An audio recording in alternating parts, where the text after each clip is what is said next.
María hizo esto. Y entonces nadie creía que ella había sido embarazada por el Espíritu Santo. Así que la vida de Jesús fue una vida muy difícil. Vemos luego a Jesús en el templo, pasamos luego viendo a Jesús trabajando en la carpintería de José padre, porque el padre de Jesús que era carpintero.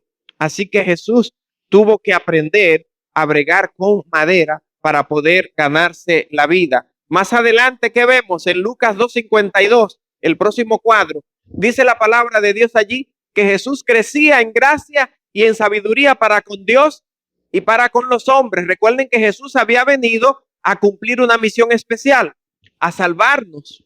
Donde Adán había fracasado, Jesús tenía que vencer. Así que desde la vida de niño, siendo joven, Jesús fue probado, fue tentado. Y hay algo interesante.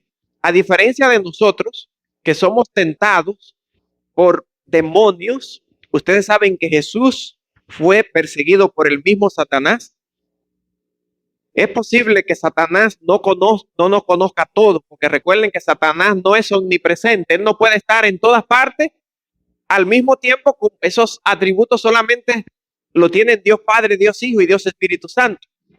Así que Satanás nos tienta a través de ¿quiénes? De sus demonios, por lo que es posible que él no conozca mucho de nosotros personalmente. Son sus demonios los que nos hacen daño, pero a Jesús, él se encargó él mismo de hacerle la vida imposible, porque si vencía a Jesús, el ser humano estaba perdido para siempre, pero así no pasó.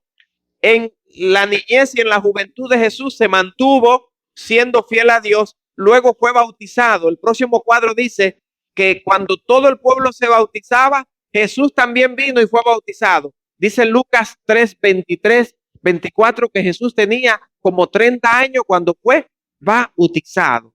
Por lo general, en el pueblo de Israel, las personas se contaban a partir del año 20.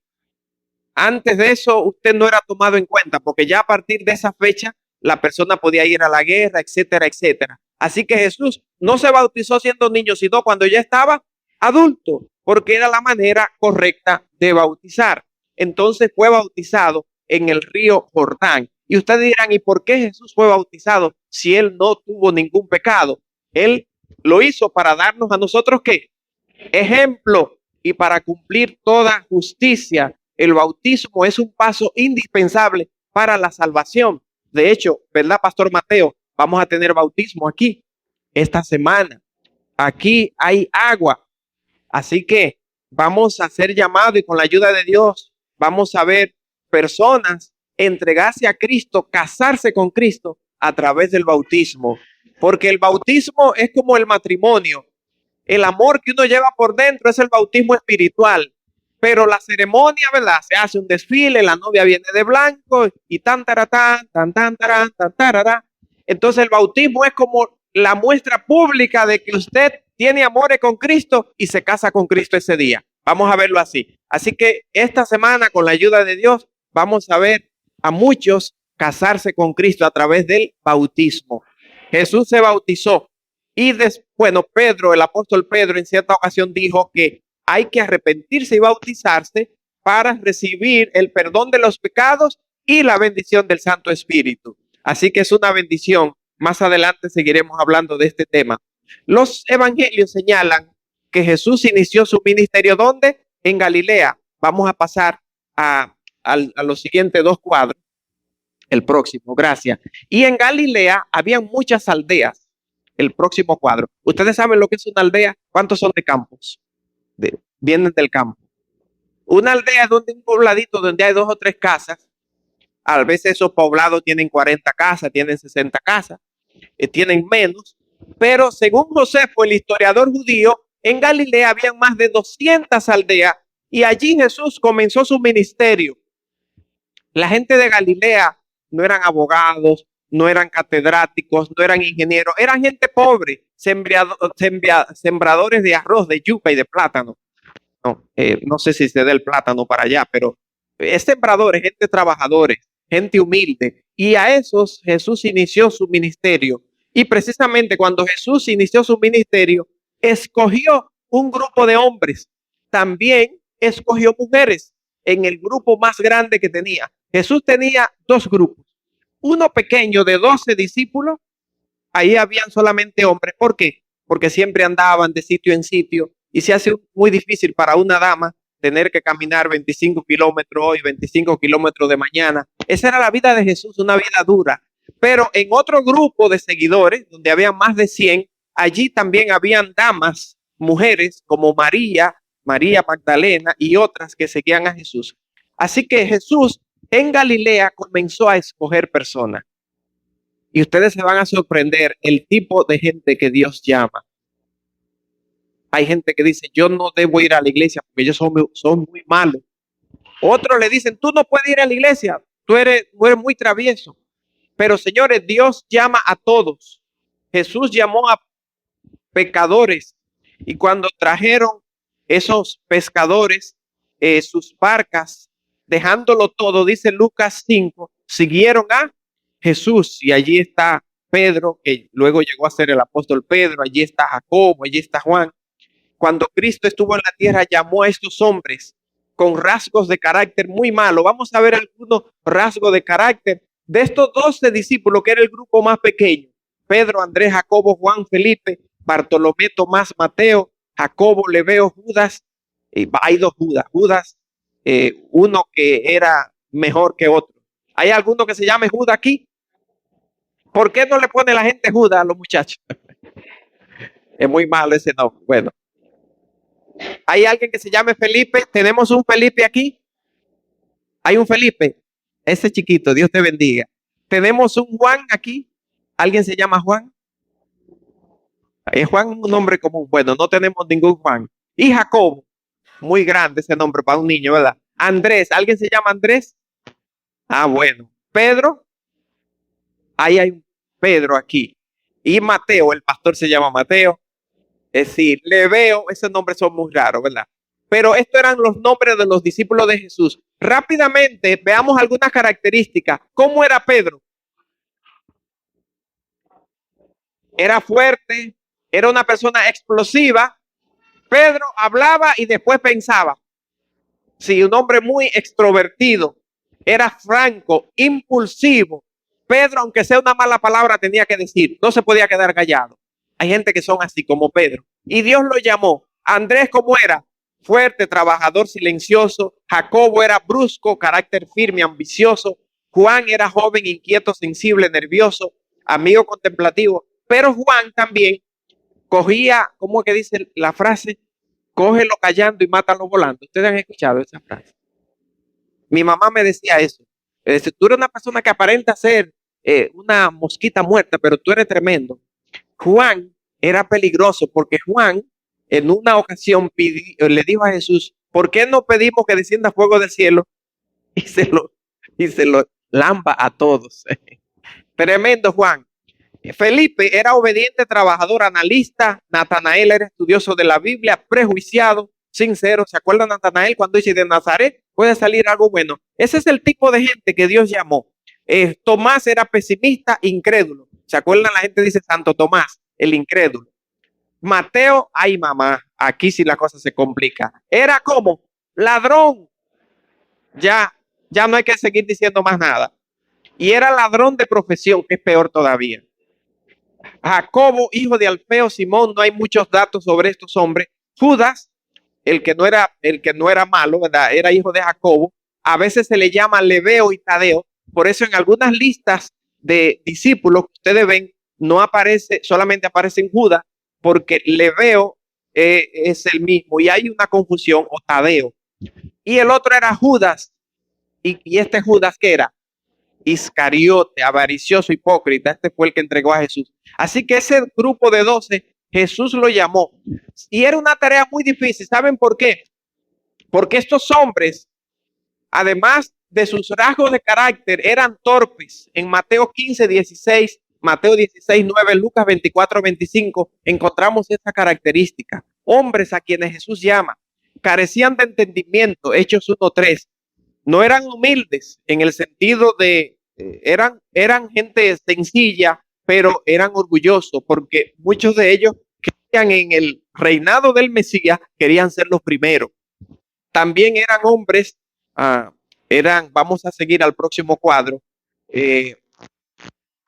Ok, no aparece aquí algo, pero en el próximo cuadro, que no aparece aquí, no sé qué pasó con la computadora, vemos que ellos eran hombres faltos de fe.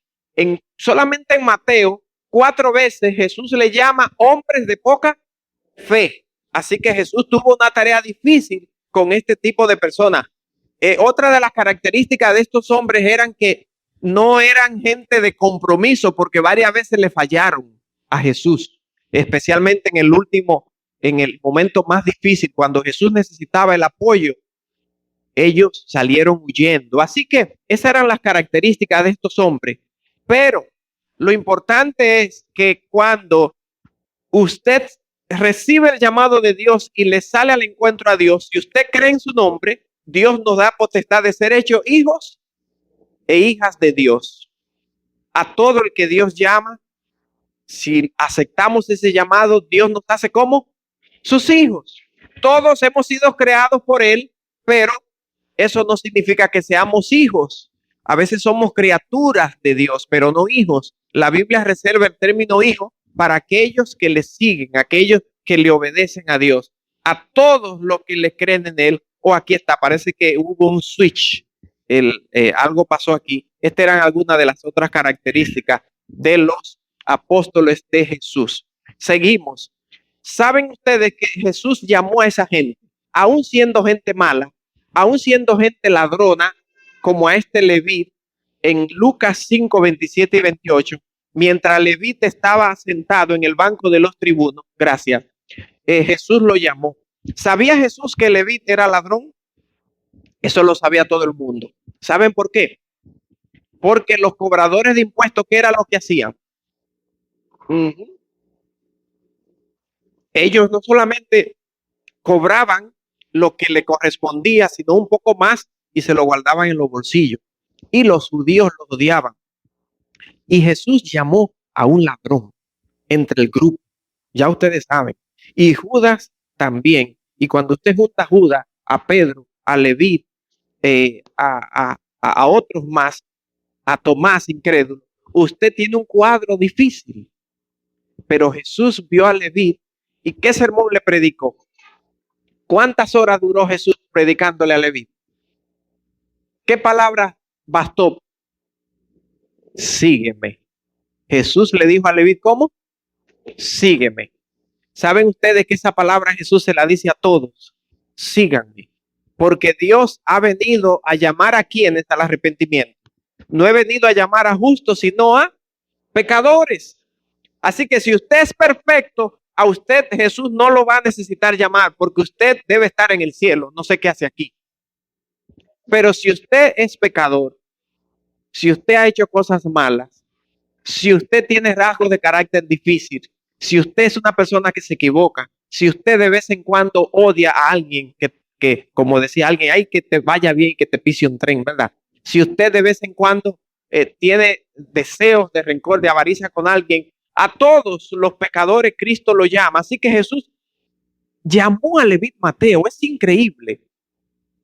Dice la Biblia que Jesús no se avergüenza de llamarse nuestro hermano, porque hay gente a las cuales usted no le gustaría que fueran parte de su círculo de amigos, de familiares, porque son gente peligrosa. Una vez yo estaba colportando en La Vega y como al mediodía cerraban los negocios, bueno, casi ya no, la gente está perdiendo esa costumbre, pero todavía le estoy hablando de los años 89, 90.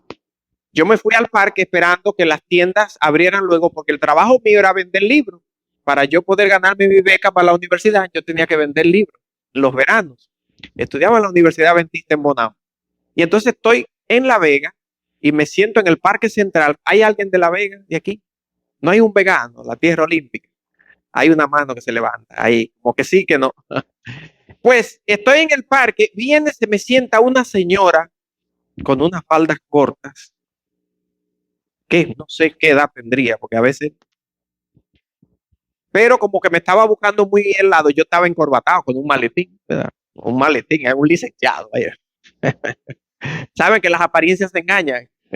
Con ese maletín yo entraba a los lugares y cuando me venía, o iba yo a las oficinas del gobierno.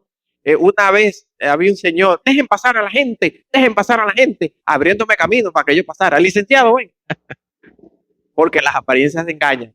Así que no sé si era por el maletín o qué habrá pensado, pero como que se me acercó demasiado y eso me preocupó porque uno anda vendiendo libros, no quiere meterse en problemas con nadie. Entonces, yo siempre iba al mediodía y al otro día la señora vuelve y se me sienta al lado. Ay, Dios mío. Y entonces yo me fui antes de tiempo, salí de allí. Después al otro día me senté en otro lugar y un señor que siempre me limpiaba los zapatos me decía, mira, esa señora que anda, que se te sentó al lado el otro día, tiene billete y a ella le gustan los muchachitos como tú. Yo no volví al parque porque uno no quiere, uno se supone que uno es cristiano, uno no quiere dañar su reputación, ¿verdad? Si la gente me ve muy cerca, ¿saben ustedes qué hubiese hecho Jesús? Jesús, al contrario de mí, bueno, de mí, decimos en inglés, de yo, al contrario, bueno, de mí, porque yo no suena bien ahí la conjugación. Al contrario de este servidor, Jesús se hubiese quedado allí y le hubiese presentado porque Jesús no se avergüenza de que usted sea lo que sea. ¿Cuántos dicen amén? No importa quién tú seas, Jesús te llama, porque precisamente Él ha venido a salvarnos, a transformarnos. Por eso Jesús llama a un hombre como Leví, y eso levantó la crítica de los demás. ¿Cómo es posible, si Jesús se la da de tan santo, llamar a un hombre tan malo como Mateo? Si seguimos, Jesús transformó a estos hombres a su imagen y a su semejanza. Saben que uno de esos, el cambio comienza cuando la persona acepta el llamado y se bautiza. El bautismo es el inicio de una nueva vida. En Romanos capítulo 6, versículo 4, por eso es que el bautismo correcto, hay más de 15 bautismos. Hay bautismo que es por rosa, hay bautismo que es por aspersión de rosa, hay un bautismo que tú pones la mano en la radio. Esos bautismos son falsos todos. El bautismo correcto, porque representa el verdadero símbolo, es el que la persona se sumerge en el agua. ¿Qué quiere decir cuando una persona es sumergida en el agua? Que muere. Y cuando sale del agua, resucita. Lo primero que hace es respirar. Una vez un niño mío vio a mi mamá, una foto de mi mamá cuando la estaban bautizando, y él me pregunta, tenía como 4 añitos, papi, ¿y por qué están ahogando tu mamá? ¿Por qué están ahogando a abuela? Y digo yo, mira, no había pensado yo eso. Me enseñó una lección el niño. En realidad la estaban matando. ¿Por qué? Porque el bautismo representa la muerte. Cuando tú te sumerges, eso significa que tú mueres a la vida de parranda que tenía, a la vida mala, y ahora al levantarte del bautismo, resucita una nueva vida. Ah, bueno, aquí no sale. Creo que si le da de nuevo, tal vez salen las próximas palabras. Bueno, no. Eh, pero ahí está Romanos 6:4 que dice que cuando somos sepultados a través del bautismo con Cristo, dice el apóstol Pablo, y también cuando salimos, eso representa una nueva vida. Así que gloria a Dios. Romanos 5:17 dice, de modo que si alguno está en Cristo, nueva criatura es. Las cosas viejas pasaron y aquí todas son hechas nuevas. Señores, cuando uno acepta a Jesús, uno comienza a cambiar. Yo estaba dando una campaña precisamente aquí en la otra banda en Santiago y empezó a ir un señor llamado Jesús. Me quedó el nombre porque Jesús es un nombre muy fácil. Jesús es Jesús. Y entonces él vino una noche, vino la segunda y estaba tan interesado. Precisamente estábamos hablando de la vida de Jesús y el martes él me decía, yo tengo que ser cambiado. Yo quiero ser como Jesús. Y porque yo le dije, tú tienes que darle honor a ese nombre o si no te lo quita. Te llama Jesús, pero su rostro estaba desfigurado y tenía muchas señales en su cuerpo. No salía de la cárcel. La vida de Jesús era una vida muy fea, una vida de tigueraje, una vida de vicios, una vida de droga. Y la esposa estaba contenta de que él fuera a la campaña y lo estaba visitando. Pero no fue el miércoles ni fue el jueves.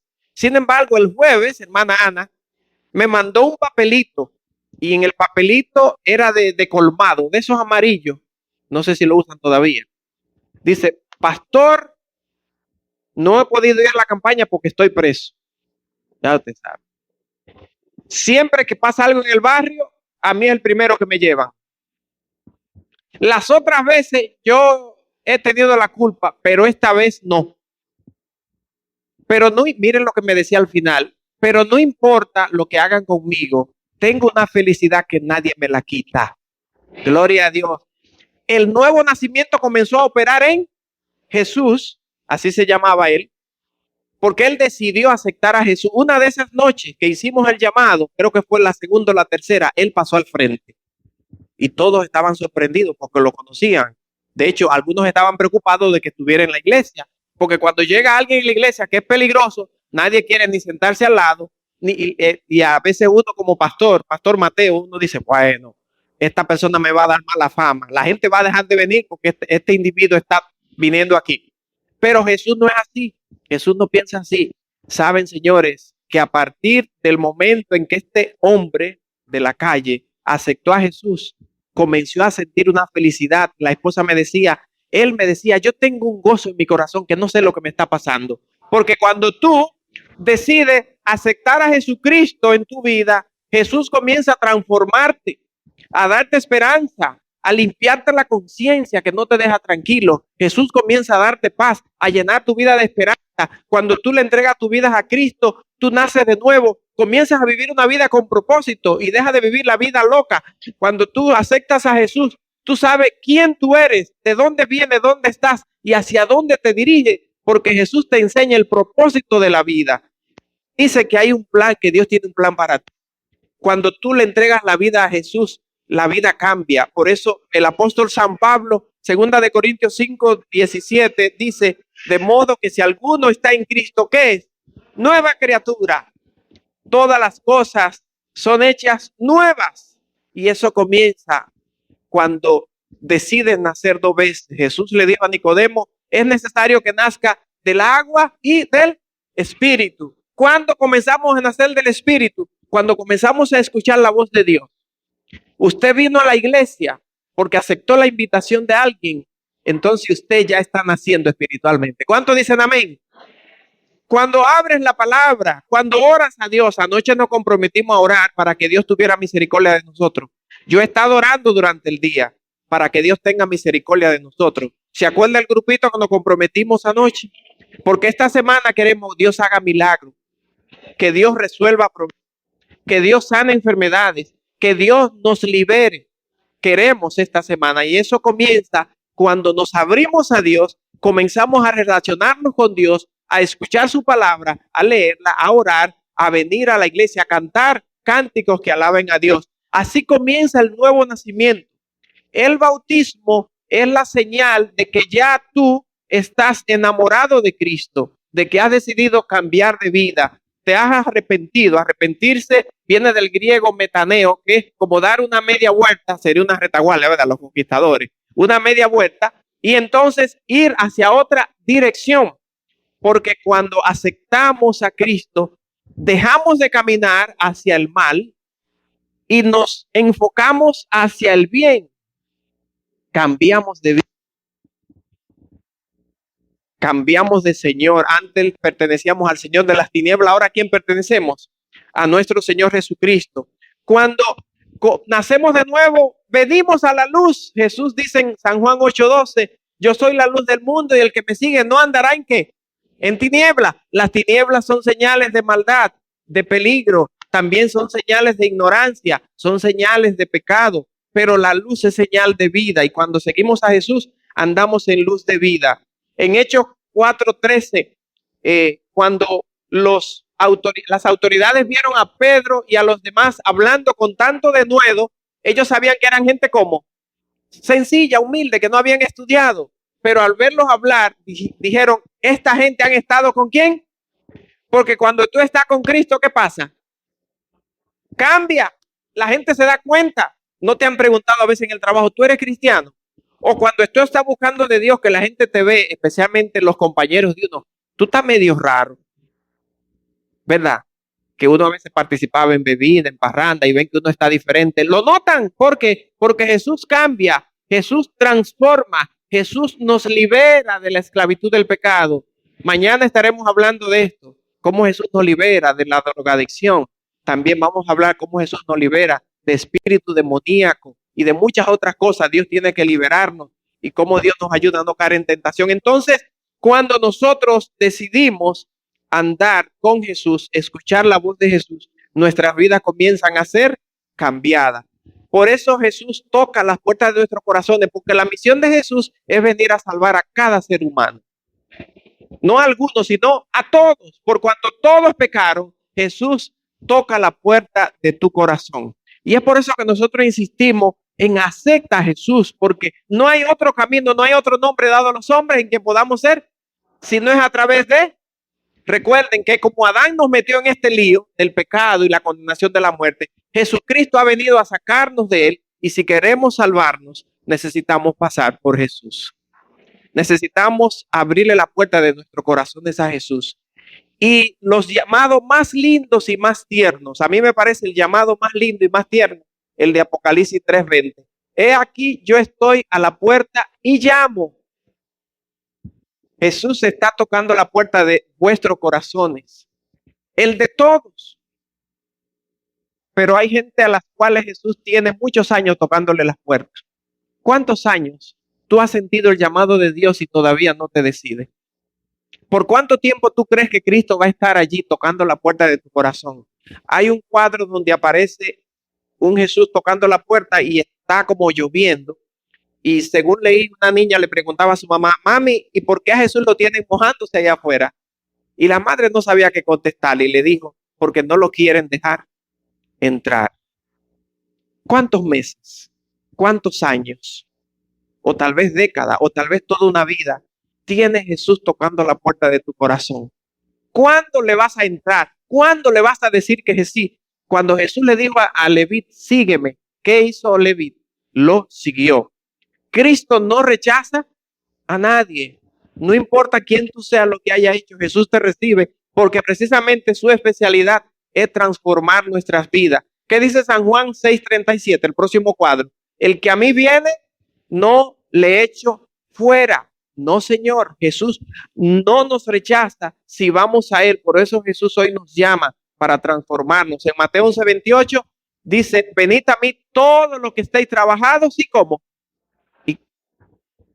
y cargados. Otros dicen cansados. No, nadie dijo casados, no. Cansados y cargados. Y yo os haré descansar. Venid a mí todos los que estáis trabajados y cargados o cansados, y yo os haré descansar. Sí, Señor. Recibiendo a Jesús, se recibe el don de la vida eterna. Jesús te llama. Hace un tiempo estuve visitando a un joven. Su madre me pidió que lo visitara porque él tenía interés en acercarse a Dios, pero lo había perdido. Y le pregunté, ¿qué te pasa? Y me dijo, yo pienso que no soy digno. Yo soy muchacho malo, hago esto, hago aquello. Yo no me merezco la salvación. Y entonces precisamente le comencé a leer algunos de los textos que hemos leído esta noche. Y le dije, pues precisamente a gente pecadora como tú es a la que Cristo ha venido a buscar. Jesús dijo, no he venido a llamar a justos, sino a pecadores al arrepentimiento. Cuando nosotros escuchamos la voz de Dios, tenemos que hacer algo más. Jesús dice, aquí yo estoy a la puerta y llamo. Y nosotros escuchamos. Si alguno oye la voz, ¿y qué más? Entonces hay que abrir la puerta. Yo voy a entrar con él, voy a cenar con él y él va a cenar conmigo. ¿Cuánto le gustaría cenar con Cristo? Jesús está llamando a la puerta de tu corazón. Él ha venido a salvarnos. Y si queremos entrar al reino de los cielos, necesitamos no solamente escuchar su voz, sino abrirle la puerta y permitir que Jesús entre a nuestros corazones. Cuando Jesús entre a nuestros corazones, cosas grandiosas sucederán. Una de ellas es que cambiaremos. Un proceso gradual que algunos lo hacen más rápido que otros, pero es algo maravilloso. Y yo voy a contar esta historia y después le voy a pedir a Ruth que pase a cantar. Nene Quesada, ¿cuántos son del Cibao? Hay pocos. Era un hombre que una vez entró a la iglesia central de Santiago con una botella, pero no de agua, una botella de alcohol en las manos. Había una campaña grande. Saben que los borrachos a veces andan medio desorientados. Y él vio mucha gente allí y como pudo entró. Y los diáconos luchaban para que tú entraras, pero usted sabe que el borracho, si usted le hace la contra, le complica la vida. Y le pidieron que se sentara en una esquinita. Y cada vez que el predicador decía, Cristo viene pronto, Nene Quesada, daba un trago. Él celebraba todos los amenes, él se daba un trago. Y había unos diáconos que la sangre le ardía. Lo queremos sacar. Pero él estaba allí, lo dejaron. Y quiera Dios que no vuelva más. Al otro día volvió con la misma botella y con el mismo humo, como decimos nosotros. Y hasta se durmió allí. Esta vez no se fue con trago porque se durmió. Pero señoras y señores, al final de la semana ya no iba tan borracho, pero todavía olía alcohol. Y el pastor hace el llamado al bautismo el viernes y adivinen quién se paró. Nene Quesada, medio tonto, ¿sabe? El borracho. Oh, y eso, no, ese hombre está poniendo de relajo el evangelio. Señores, nadie quería que él se bautizara, porque a veces el borracho no sabe lo que está haciendo. Sin embargo, el Espíritu Santo de Dios es tan poderoso que aún bajo los efectos del alcohol, Dios puede estar obrando la transformación. Pues Nene Quesada, porque el pastor era un pastor puertorriqueño que estaba dando la campaña, dijo, sí, la Biblia, yo como pastor no rechazo a nadie, aunque esté borracho. Oh, y eso armó un escándalo en la iglesia, pero él lo bautizó atento a él. ¿Saben ustedes cómo terminó Nene Quesada? Siendo el predicador que más almas ganaba. Porque cuando la gente supo que él se bautizó, un hombre que todos los días era borracho, estaba en un alcohólico empedernido, la gente dijo, pues Dios tiene poder, porque si Dios cambió a Nene Quesada, ¿a quién más no puede cambiar? Tal vez tú y yo no seamos como él, pero no importa que seamos grandes o pequeños pecadores, necesitamos a Jesucristo para ser salvos. Y si tú quieres hoy escuchar esa voz de Jesús que te dice, sígueme, así como Jesús encontró a Leví, así como Jesús encontró a Felipe y le dijo, sígueme, levántate mientras Ruth canta, ven conmigo, vamos a recibir a Cristo, vamos a recibir la bendición de Cristo. Hoy es el día de tú recibir la mayor gran bendición y no te dé vergüenza, que el enemigo a veces pone, ay, que no te levante, que eso es muy cosa. Señores, no podemos avergonzarnos del que nos da la salvación. No le haga caso a la gente, que hable, que digan lo que digan. Pero dice Jesús, el que me confiesa delante de los hombres, lo confesaré delante de mi Padre. Si siente que Jesús te está llamando, si tiene deseo en tu corazón de acercarte a Dios, de empezar a caminar con Dios, yo te invito a que pases mientras Ruth canta. Hola.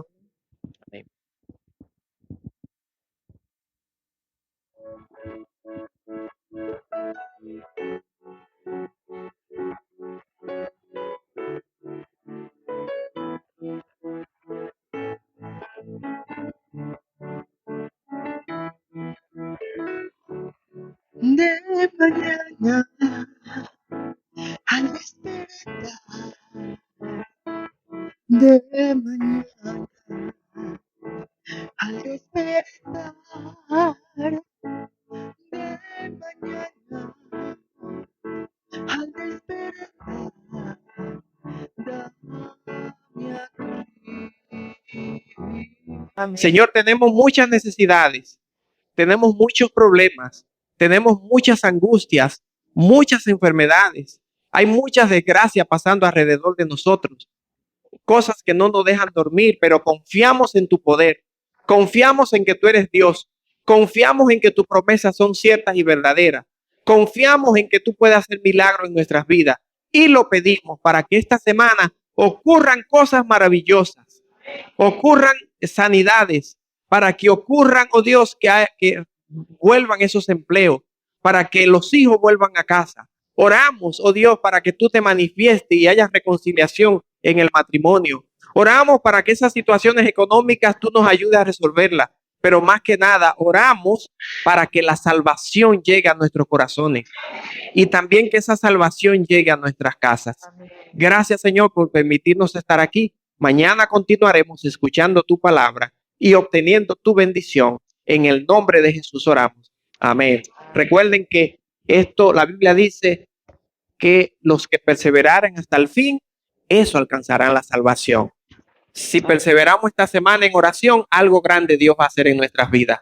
Y cuando ocurra, díganmelo. El Señor me está ayudando, el Señor me está bendiciendo. Recibí esta llamada, mi cosa de médico ya dio negativo.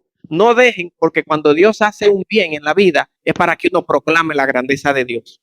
Así que oramos para que Dios siga haciendo cosas maravillosas en su vida. Dios me los bendiga. Amén. Amén. Nos vemos mañana, si Dios quiere.